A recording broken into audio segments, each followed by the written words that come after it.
Good day everyone. Today I'm Nurul Amizatul Shafira and Nurul Maisara will present about rotational motion where the application is earth rotation.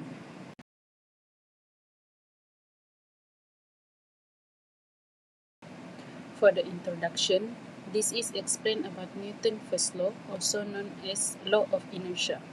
It states that an object will remain at rest or continue moving at constant speed unless opened by an external force.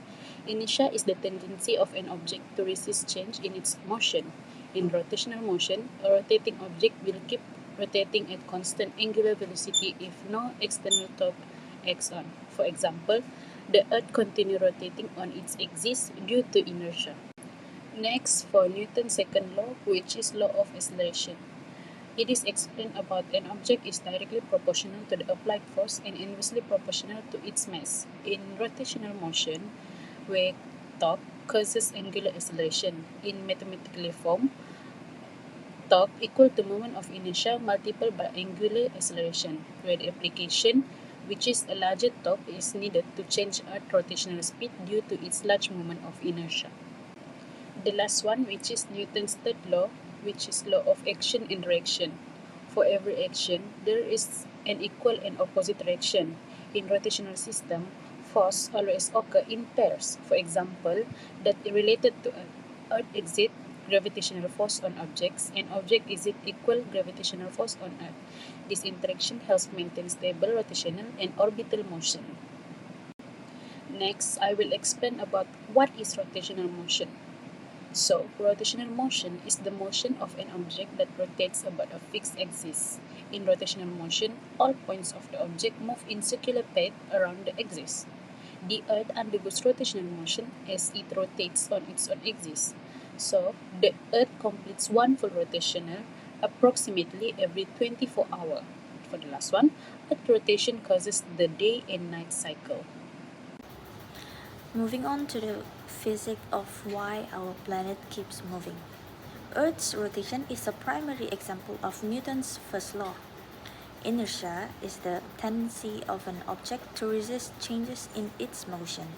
Because there is no significant external torque in the vacuum of space to stop it.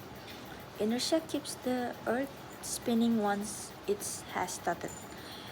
This ensures that we have a stable and predictable days, night cycle every single day.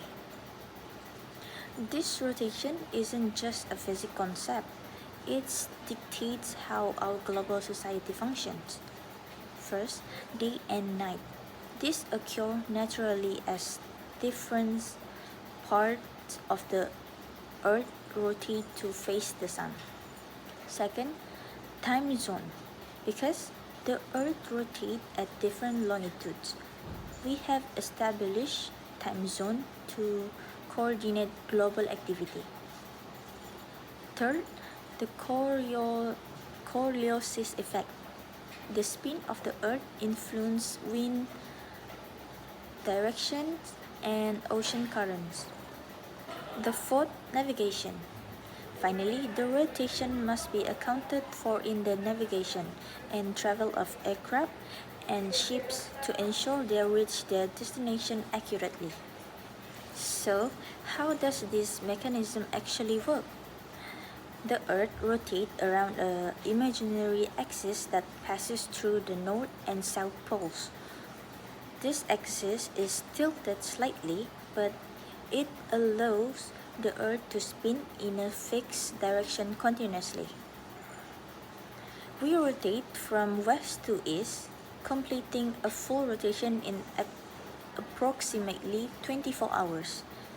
This constant motion is maintained due to conservation of angular momentum. Because there is very little external torque acting on the planet, it continues to rotate steadily. However, it is worth noting that tidal friction from the moon's gravity does slow this rotation down very gradually over time.